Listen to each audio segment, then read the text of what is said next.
frequency measurement. As you know that microwave frequency measurement can be done by electronic technique method or by mechanical methods. Obviously, electronic measurement technique gives higher accuracy and precise measurements, but the system is very complex and costly.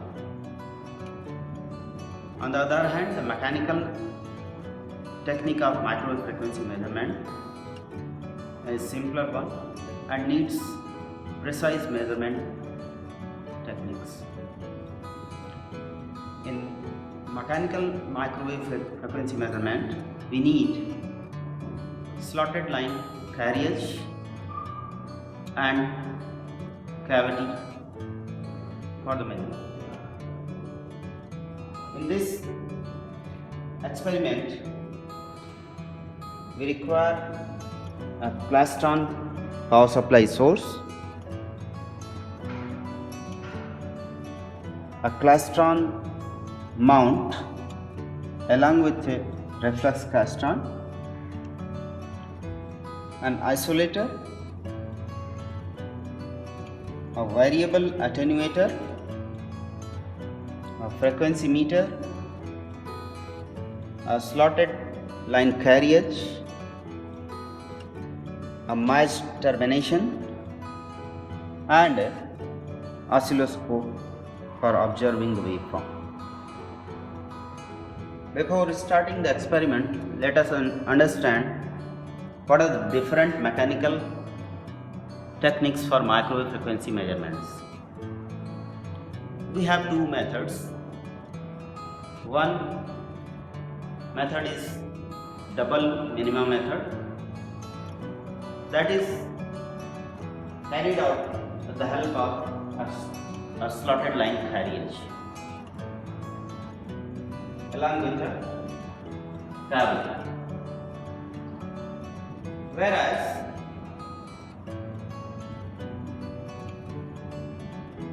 in other method, we require a frequency meter or a wave meter. This frequency meter directly gives the frequency to be measured.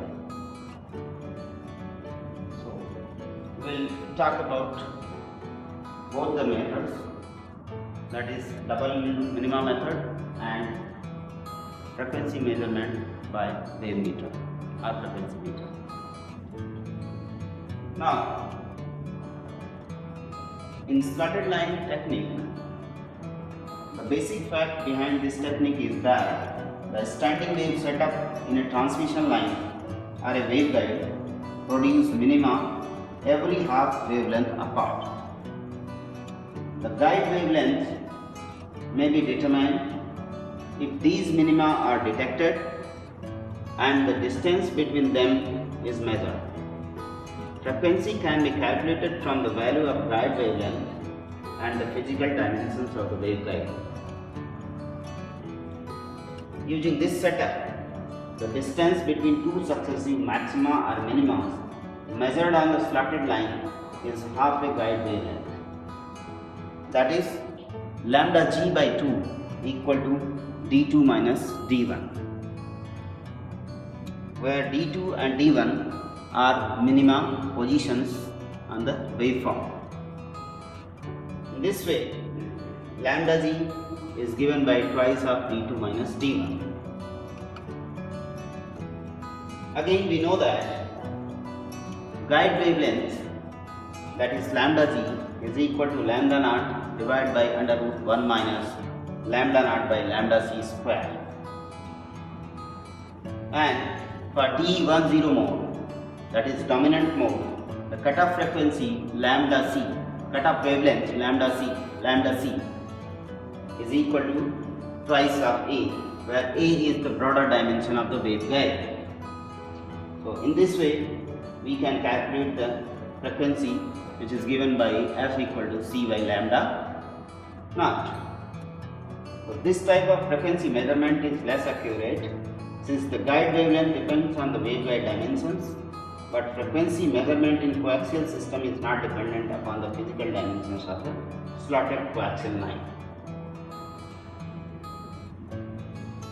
In the second method, that is wave meter technique, the cavity wave meters are used for the measurement. These cavity wave meters are rugged, simple and highly accurate and have accuracies up to 99.99%. These frequency meters are generally affected by temperature changes and humidity. In order to minimize the changes, hermetically sealed cavity and special temperature compensating materials are used in these kind of wave meters. This wave meter consists of a cylindrical resonant cavity with a very high quality factor. The size of the cavity can be varied by adjustable plunger.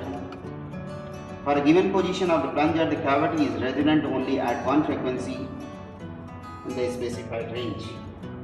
The tuning range of the cavity decides the frequency range of the frequency meter.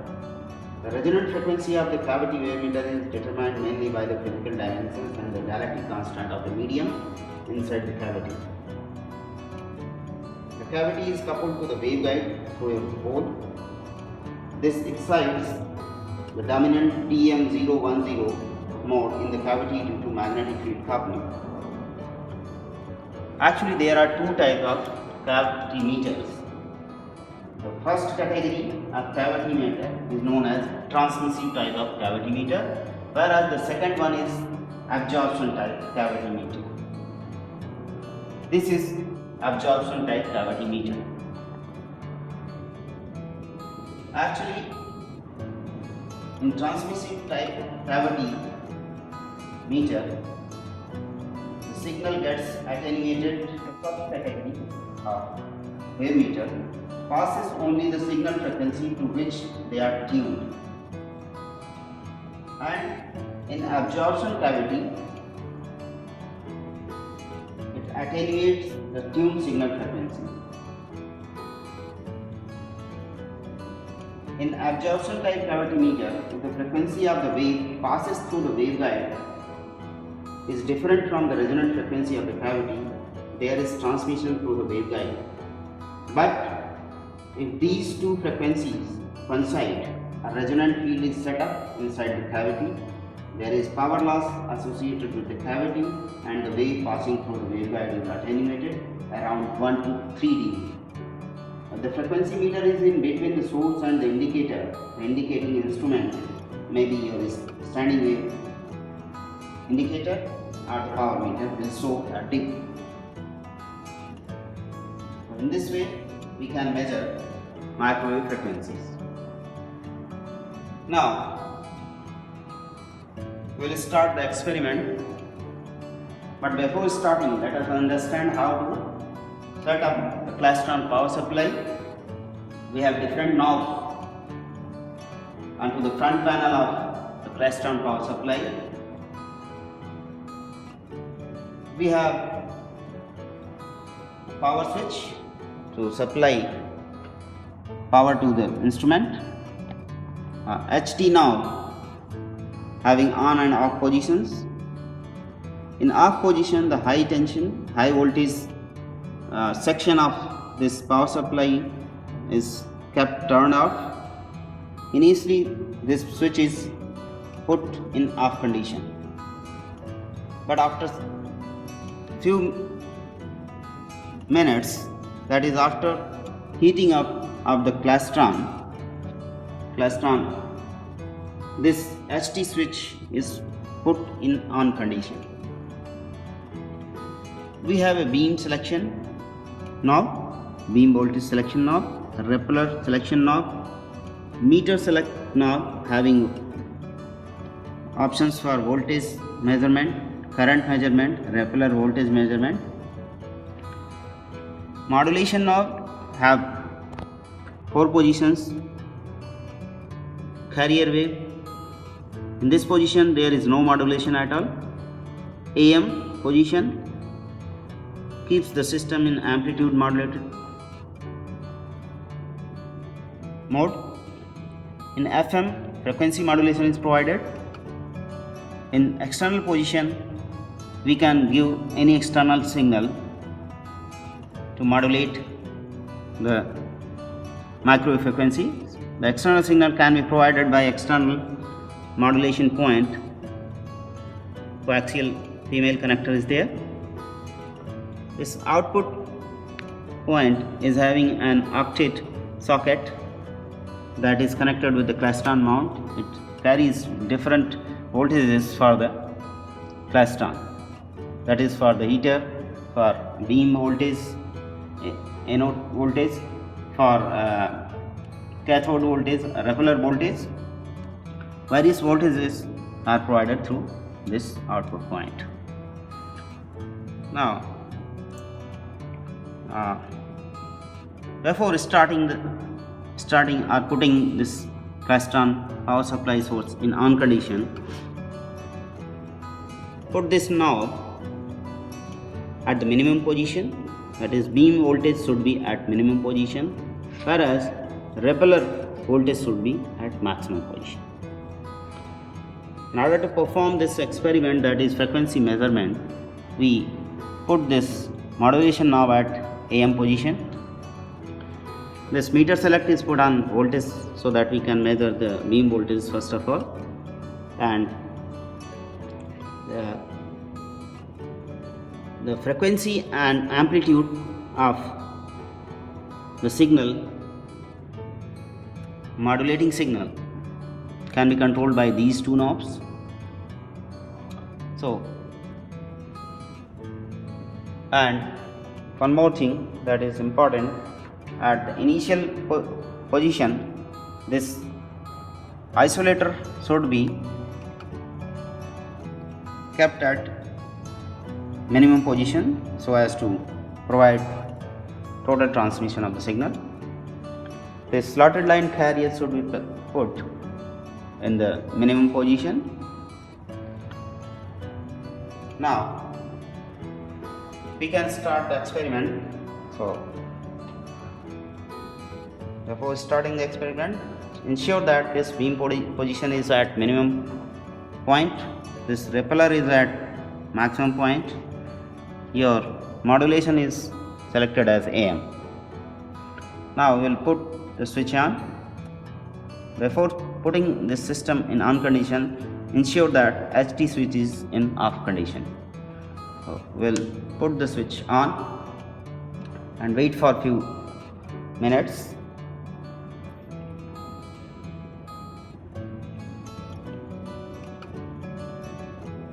Now we can put this HT switch in on condition. Now we'll set this beam voltage around 240 or 250 volts, maybe.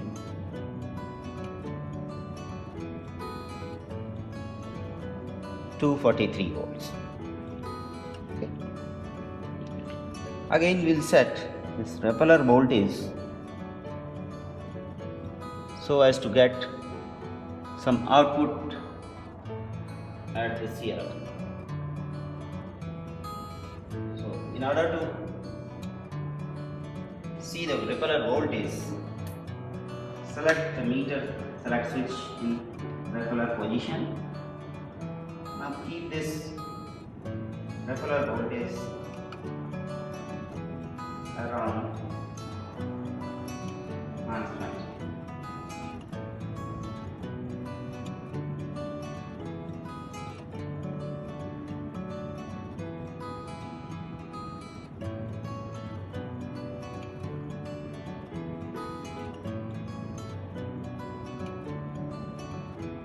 Now with the help of this amplitude knob, you can set this value at maximum. Now in order to calculate waveguide wavelength, we will observe two successive minima in the waveform. For this we will move this slotted line carriage longitudinally and will observe first minima position. You can observe there is reduction in the amplitude of the waveform. At this position we are getting first minima, and this is at 8.9 centimeters. So we will record this in our observation table, 8.9 centimeters. Now we will move this vernier in longitudinal direction in order to get second minima position in the waveform. So we are moving this and observing the waveform on the DSO, and we are getting reduction in the waveform, and this is the position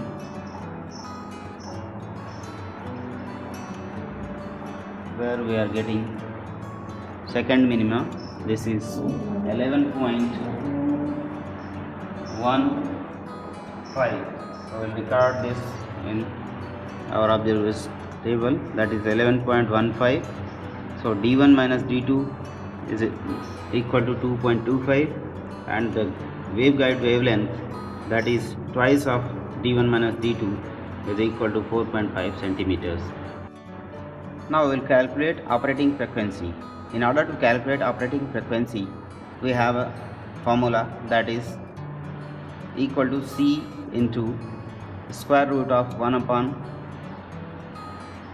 lambda g square plus 1 upon lambda c square, where lambda c is cutoff wavelength, and this cutoff wavelength for a dominant mode operating rectangular waveguide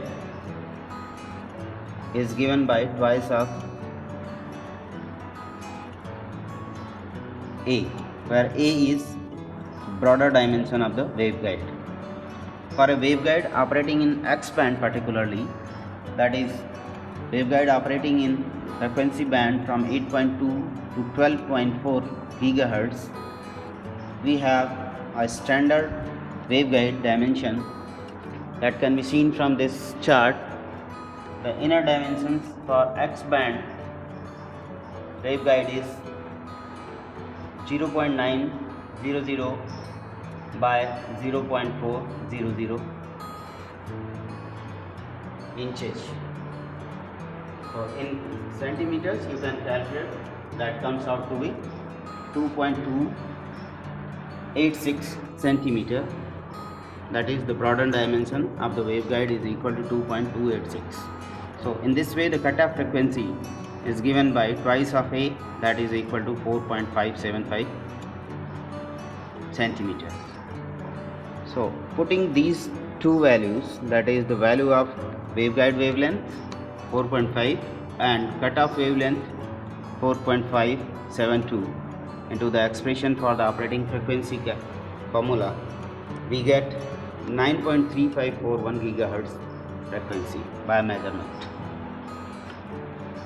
Now we will verify this measurement that was done by the double minima method with the frequency measurement by wave meter.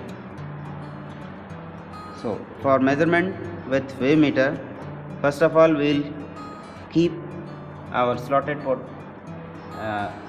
line carriage at minimum position. Now we will rotate wave meter slowly and will observe a dip in the waveform. Here you can observe a dip in the frequency, and this is, I will note down this frequency at this position. So this is around 9.35 gigahertz. So this is 9.35